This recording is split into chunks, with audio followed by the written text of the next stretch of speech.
వాళ్ళలో చాలామంది ప్రార్థన చేస్తున్నారు, అంటే ఆల్మోస్ట్ అందరూ ప్రార్థన చేస్తున్నారు, కానీ చేసిన ప్రార్థనలకు జవాబులు రాకపోవడం వల్ల కొంతమంది విసిగిపోతూ ఉంటారు.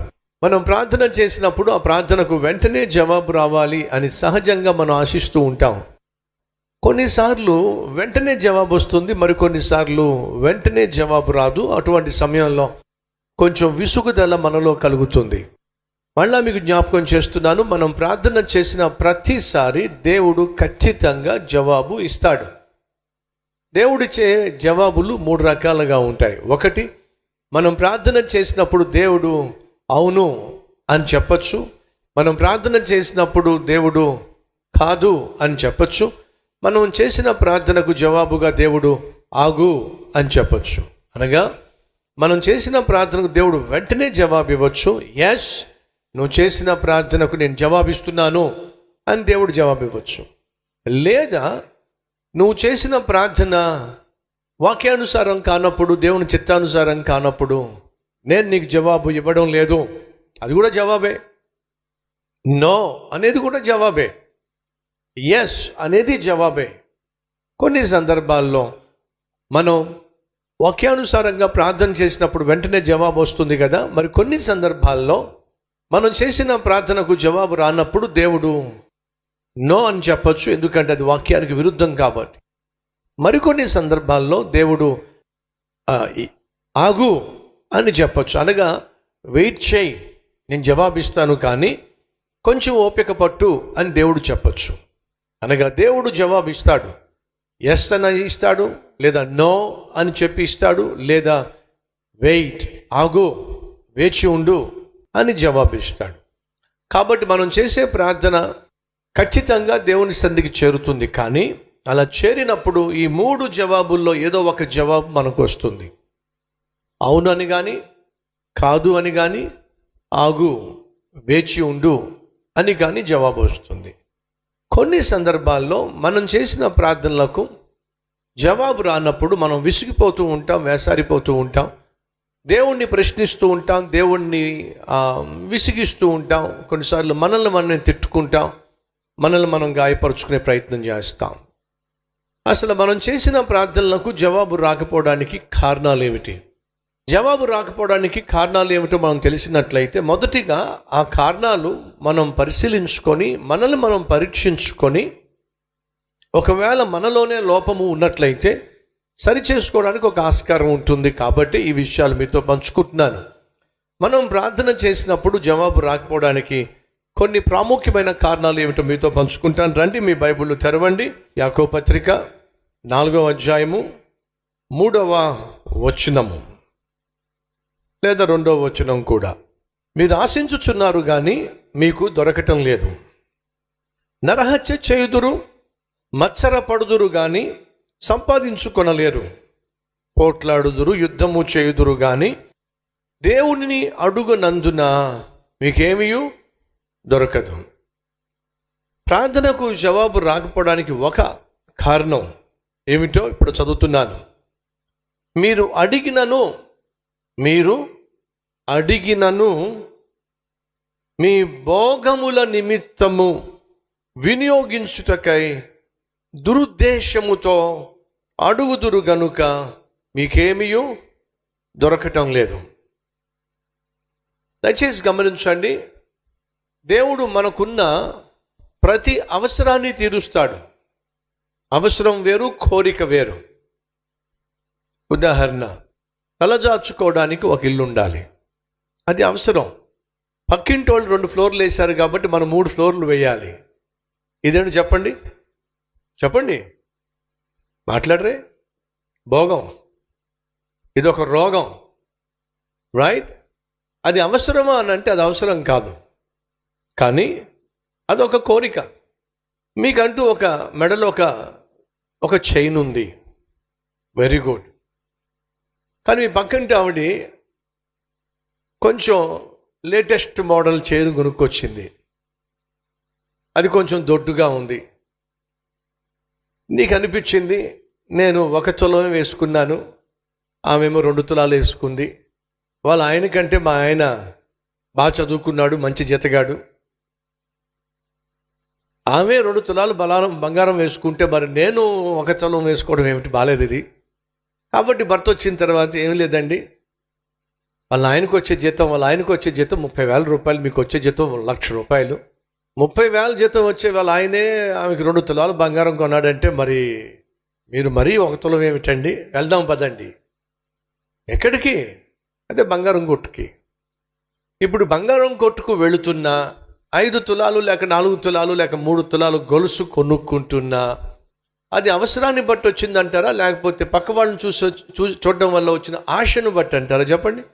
ఎస్, అది అవసరం కాదు, అది ఆశ, దురాశ, అనవసరమైనటువంటి కోరిక. సో దేవుని సన్నిధికి మనం వస్తున్నప్పుడు మనం దేవుణ్ణి అడుగుతుంది అవసరమా లేదా ఆశ? ఎవరో ఒకరిని చూసి మనకు పుట్టినటువంటి ఆశను దేవుడు తీర్చడు. బైబిల్ ఒక చక్కని మాట ఉంది. యోహాను సువార్త 15వ అధ్యాయంలో ఈ మాట రాయబడి ఉంది. యోహాను సువార్త 15వ అధ్యాయంలో ఈ చక్కని మాట ఉంది. 7వ వచనం, 15వ అధ్యాయం 7వ వచనం. నా యందు మీరును, చాలా చక్కగా ఉంది చూడండి. అది చదువుదామంటారా లేకపోతే కిందది మాత్రమే చదువుదామంటారా? కింద మాట ఏమిటి?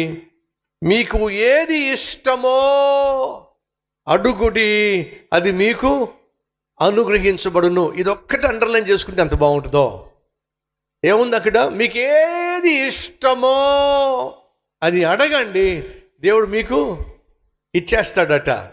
ఇది మాత్రమే అండర్లైన్ చేసుకుంటే చాలామందికి అబ్బా ఎంత బాగుండేదో. ఎస్, ఒకటి మాత్రం వాస్తవం, మనం ఏది అడుగుతామో దాన్ని దేవుడు ఇస్తానంటున్నాడు. ఎప్పుడు? పైన మాట చూడండి. నా యందు మీరును, మీ యందు నా మాటలను ఉన్న ఎడల లేక నిలిచి ఉన్న ఎడల. ముందు మీరు నాలో ఉండాలి. మనం ఎవరిలో ఉండాలి? దేవునిలో ఉండాలి. 2, దేవుని మాటలు మన గుండెల్లో ఉండాలి. ఇప్పుడు దేవుని మాటలు మన గుండెల్లో ఉన్నాయనుకోండి, హృదయము నిండిన దానిని బట్టి నోరేం చేస్తుంది? మాట్లాడుతుంది.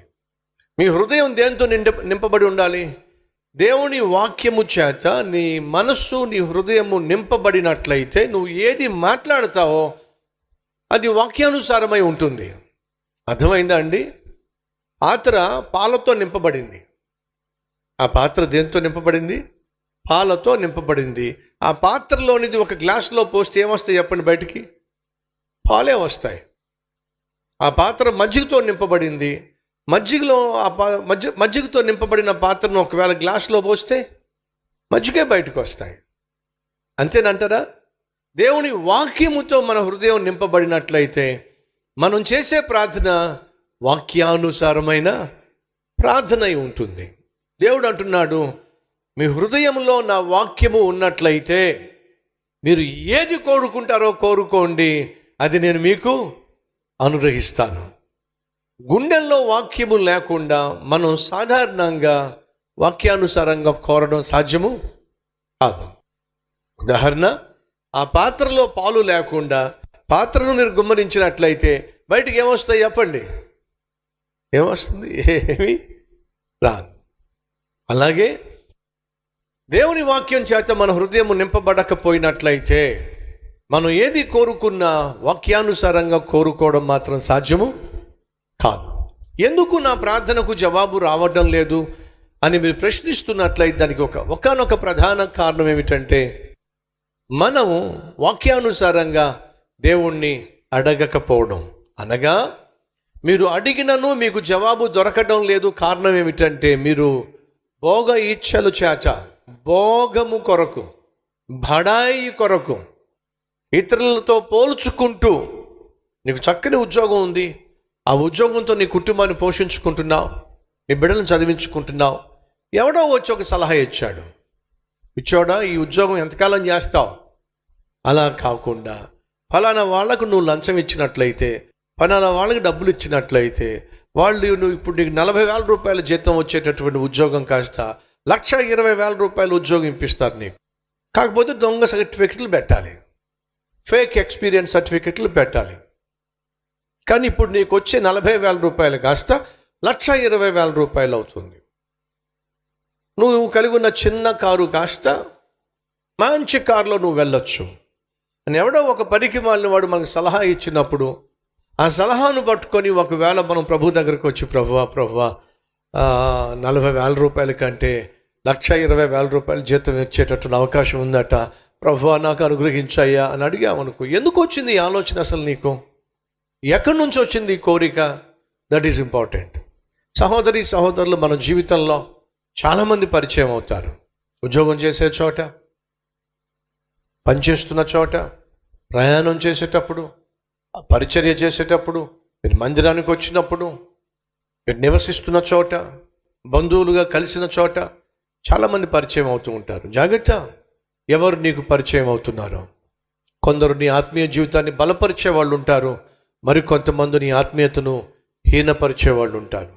నీ పరిశుద్ధతను పెంచేవాళ్ళు కొంతమంది ఉంటారు, నీవు కలిగిన పరిశుద్ధతను పాడు చేసేవాళ్ళు కొంతమంది ఉంటారు. నీ ఆత్మీయతను, నీ పరిశుద్ధతను, నీకున్న వ్యక్తిత్వాన్ని, నీకున్న క్యారెక్టర్ని పాడు చేసే ఏ ఒక్కరిని కూడా దరిదాపులు కూడా రానివ్వద్దు. మళ్ళా చెప్తున్నా, మనం కలిగిన స్థితిగతుల కంటే, మనం కలిగిన సమస్తము కంటే మన క్యారెక్టర్ అన్నిటికంటే బహు ఖరీదైంది. ఏది ఖరీదైందో చెప్తారా? చెప్పండి ఒకసారి.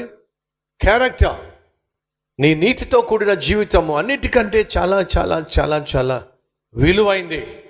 ఈ విషయాన్ని మర్చిపోకండి. ఎందుకని మన ప్రార్థనలకు జవాబు రాదు? మొదటి కారణము, మనము భోగము కొరకు అడుగుతున్నాం కాబట్టి దేవుడు జవాబు ఇవ్వడం లేదు. ఇతరులను చూసి వారితో పోల్చుకొని దేవుని దగ్గరకు వచ్చి అడుగుతున్నాం కాబట్టి మనం పొందుకోలేకపోతున్నాం. సో ఎప్పుడు మీరు దేవుని దగ్గరకు వచ్చి ఏది అడుగుతున్నా అది మీ అవసరమై ఉండాలి. ప్రభువా, ఖాళీ నడక మీద నేను 4 కిలోమీటర్లు నడుచుకుంటూ ఉద్యోగానికి వెళ్ళాల్సి వస్తుంది, చాలా కష్టంగా ఉంది ప్రభువా, ఒక చిన్న బైక్ కావాలి ప్రభువా అని అంటే అది అవసరం. నీకు బైకే లేదు, పక్కింటోడు కారు కొనుక్కున్నాడు, నీకేమో కోరిక పుట్టింది. ఏమని? ప్రభువా, వాడికి కారు కొనుక్కున్నాడు ప్రభువా, మరి నాకెందుకు నువ్వు కారు ఇవ్వకపోదు ప్రభువా? నీ జీతం ఎంత? 15,000 రూపాయలు. ఏమడుగుతున్నావు నువ్వు? కారు అడుగుతున్నావు. మరి అతని జీతం ఎంత? 70,000 రూపాయలు. 70,000 రూపాయలు కాబట్టి ఈఎంఐలు కట్టుకోగలడు కాబట్టి అతను ఆ కారు కొనుక్కున్నాడు. కానీ నీకెందుకు వచ్చింది ఆ కోరిక? అతన్ని చూసినప్పుడు నీకు కోరిక వచ్చింది, లేకపోతే ఆ కోరిక వచ్చేది కాదు. మళ్ళా చెప్తున్నా, ఎవరినో చూసి, ఎవరితోనో పోల్చుకొని, ఎవరో నీతో పంచుకోగా పుట్టుకొచ్చేటటువంటి కోరికలు ఏవైతే ఉన్నాయో వాటిని దేవుడు తీర్చడు. నీ జీవిత కాలంలో నువ్వు ప్రయాణం చేస్తున్న, నీ ఆత్మీయ జీవితంలో ప్రయాణం చేస్తున్నప్పుడు సహజంగా వచ్చేటటువంటి అవసరాలు చాలా ఉంటాయి. ఆ అవసరాలు ప్రతి ఒక్కదాన్ని కూడా నా ప్రభువైన యేసు తీరుస్తాడు అనే వాస్తవాన్ని మర్చిపోకండి. 2, ఎందుకు మన ప్రార్థనలకు జవాబులు రావు? అదే యాకోబు పత్రిక 1వ అధ్యాయం 6వ వచనము, 7, 8 వచనాలు. అయితే అతడు ఏమాత్రమును సందేహింపక విశ్వాసముతో అడగవలెను. 5వ వచనము, మీలో ఎవరికైనాను జ్ఞానము కొదువుగా ఉన్న ఎడల అతడు దేవుణ్ణి అడుగవలెను, అప్పుడు అది అతనికి అనుగ్రహింపబడును. ఆయన ఎవరిని గద్దింపక అందరికీ ఎలా ఇస్తాడట? ధారాళముగా దయచేయువాడు. అయితే అతడు ఏమాత్రమును సందేహింపక, అంటే అవిశ్వాసము లేకుండా విశ్వాసముతో అడుగవలెను. సందేహించువాడు గాలి చేత రేపబడి ఎగిరిపడు సముద్ర తరంగమును పోలి ఉన్నాడు. కాబట్టి అట్టి మనుషుడు ద్విమనస్కుడై తన సమస్త మార్గముల యందు అస్థిరుడు గనుక ప్రభువు వలన తనకేమైనను దొరుకునని తలంచుకొనరాదు. అవిశ్వాసముతో ప్రార్థన చేసేవాడికి ఏమీ దొరకవు. దేవుని దగ్గరికి వెళ్ళి నువ్వు ప్రార్థన చేస్తున్నప్పుడు నీకు ఖచ్చితంగా విశ్వాసం ఉండాలి. విశ్వాసం లేకుండా నువ్వు ప్రార్థన చేస్తే నీకేమీ దొరకదు. సాధారణంగా నేను ఇంటిలోకి వస్తున్నప్పుడు మార్గంలో నేను పెంచుకుంటున్న కుక్క ఉంటుంది. అది నన్ను చూసిన వెంటనే అది ఇంకా చేసే అల్లరి ఇంత అంతా కాదు, అరిచేస్తుంది, గంతులేసేస్తుంది, చాలా గొడవ చేసేస్తుంది. కాబట్టి మన వాళ్ళు సహోదరులు చెప్తాను, దాన్ని కాసేపు విడిచిపెట్టండి అయ్యా అని చెప్పి అంటాను. దాన్ని విడిచిపెడతాను. సాధారణంగా కుక్కకు ఉండేటటువంటి తత్వం ఏమిటంటే దాన్ని విడిచిపెట్టిన వెంటనే అమాంతంగా వచ్చి మీద పడుద్ది. అమాంతంగా వచ్చి 2 కాళ్ళు మీదేసేస్తుంది. తనకున్నటువంటి ఎఫెక్షన్ని తెలియచేయాలి అనే ఉద్దేశంతో, మీరు కుక్కలను పెంచిన వాళ్ళకి తెలుస్తుంది. సాధారణంగా మీరు ఇంట్లోంచి బయటకు వెళ్ళిపోయిన తర్వాత తిరిగి మీరు ఇంటికి వచ్చినప్పుడు ఆ ఇంట్లో ఉన్న కుక్క అమాంతంగా మీదకు వచ్చేస్తే తనకున్నటువంటి ఆప్యాయతను కనపరచాలని ఆశపడుతుంది. కానీ విచిత్రం ఏమిటాయా అంటే, నేను పెంచుకుంటున్న కుక్క నేను ఎప్పుడు ఇంటికి వచ్చినా సరే అది ఎంతో స్పీడ్గా నా దగ్గరకు వచ్చేస్తే, కానీ పొరపాటును కూడా తన కాళ్ళు నన్ను టచ్ కూడా చేయనివ్వదు. ఆశ్చర్యం వేస్తుంది నాకు. సాధారణంగా బయటకు వచ్చాను అంటే మీటింగ్స్ కోసం వస్తాను. ఆదివారం బయటకు వచ్చినప్పుడు సాధారణంగా వాక్య పరిచర్య చేసి నేను బెత్లెహేం హాల్కి వెళ్తాను. నేను సాయంత్రం మీటింగ్ అయిపోయిన తర్వాత సహోదరులతో ప్రార్థన చేసి నేను వస్తున్నప్పుడు నేను సాధారణంగా సూట్ వేసుకుని ఉంటాను. విచిత్రం ఏమిటయ్యా అంటే, నా దగ్గరికి ఎంతో ఆప్యాయంగా వస్తుంది, కానీ తన కాళ్ళను మాత్రం నా మీద టచ్ కూడా చేయదు. అది ఆశ్చర్యం వేస్తుంది. 2, నాతో లోపలికి వచ్చేస్తుంది. నేను కూర్చుని భోజనం చేస్తున్నాను అనుకోండి, రాత్రి కూడా నేను గమనిస్తూ ఉన్నాను. కూర్చుని భోజనం చేస్తూ ఉంటే అది దూరంగా వెళ్ళి కూర్చుంది. సహజంగా నేను భోజనం చేసిన తర్వాత దానికి నేనే భోజనం కలిపి పెడతాను. దూరంగా వెళ్ళి కూర్చుంది. కూర్చున్న తర్వాత నేను హడావిడిగా భోజనం చేసేసాను. కానీ దాన్ని చూస్తున్నప్పుడు దాని ముఖంలో ఖచ్చితంగా కొట్టొచ్చినట్టుగా కనిపిస్తుంది. ఏమిటయ్యా అంటే, ఈయన ఖచ్చితంగా నాకు భోజనము పెడతాడు అనే విశ్వాసము తన ముఖంలో కొట్టొచ్చినట్టు కనిపించింది. దాని హావభావాలు చెప్పేస్తున్నాయి, దాని ముఖం చెప్పేస్తుంది, దాని యొక్క ప్రవర్తన చెప్పేస్తుంది, నా యజమాని ఖచ్చితంగా నాకు భోజనం పెడతాడు. సాధారణంగా అమ్మ సున్నుండలు చేస్తుంది అనుకోండి, పక్కన మనం కూర్చున్నాం అనుకోండి. ఇప్పుడు అడుగుతున్నాను, మన నోరు ఏం చేస్తే చెప్పండి? లొట్టలేస్తా వేయదా? లొట్టలేస్తుంది. అంతేకాకుండా కొంతమందికి అయితే చొంగగారుతుంది. ఎస్, మనం తెలియకుండానే నోరు ఊరిపోతూ ఉంటుంది. అదేమిటయా అంటే, ఆ సున్నుండి రెడీ అయిపోయిన వెంటనే అమ్మేం చేస్తే నాకు ఇస్తుంది అనే నమ్మకం, ఆ నమ్మకంతో మన నోరు ఊరిపోతూ ఉంటుంది. నిన్న నేను కూర్చున్నప్పుడు వాస్తవంగా చాలా హడావిడిగా ఉన్నాను నేను. కానీ అది కూర్చున్న విధానం, నన్ను చూస్తున్న విధానం చూసినప్పుడు దాని ముఖంలో నాకు విశ్వాసం కనిపించింది. ఏ విశ్వాసం తెలుసా? నా యజమాని ఎంత బిజీగా ఉన్నా సరే నాకు భోజనము పెడతాడు అనే విశ్వాసాన్ని నేను చూసినప్పుడు నేను మళ్ళా మన వాళ్ళని పిలిచి త్వరగా దానికి భోజన ఏర్పాట్లు చేశాను. ప్రియ సహోదరులు, మనం దేవుని మందిరానికి వచ్చినప్పుడు, దేవుని ముఖంలోకి మనం చూస్తున్నప్పుడు మన ముఖంలో దేవునికి ఒక విశ్వాసం కనిపించాలి. నా కుమారుడు, నా కుమార్తె నేను ఖచ్చితంగా జవాబిస్తాను అనే నమ్మకంతో వచ్చింది. ఖచ్చితంగా జవాబిస్తాను అనే విశ్వాసంతో వచ్చాడు. ఈ సహోదరులు, మరలా చెప్తున్నా, మనం సేవిస్తున్న దేవుడు అడుగు వాటి కంటే, ఊహించు వాటి కంటే అత్యధికముగా, ధారాళముగా అనుగ్రహించు దేవుడు.